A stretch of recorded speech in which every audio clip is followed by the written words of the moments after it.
અમરેલી જિલ્લાના રાજુલા નજીક સાવરકુંડલા રોડ ઉપર ગૌશાળા પાસે ફોર વ્હીલ અને ટુ વ્હીલર વચ્ચે ગંભીર અકસ્માત સર્જાયો હતો। ત્યારે આ અકસ્માતમાં મોટરસાયકલ ઉપર સવાર બે વ્યક્તિઓને ગંભીર ઈજાઓ પહોંચી હતી। તો આ બંને ઈજાગ્રસ્તોને તાત્કાલિક સારવાર માટે રાજુલા સરકારી હોસ્પિટલ ખાતે ખસેડવામાં આવ્યા હતા।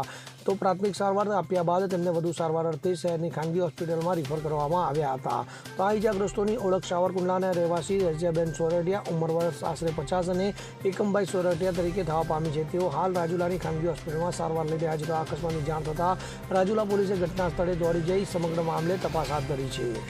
Bureau report CN24 news. હવે જુઓ દેશ દુનિયાની તમામ ખબરો તમારી આંગળીના ટેરવે। ઉઠાવો મોબાઈલ અને Google Play Store પરથી ડાઉનલોડ કરો અમારી CN24 ન્યૂઝ મોબાઈલ એપ।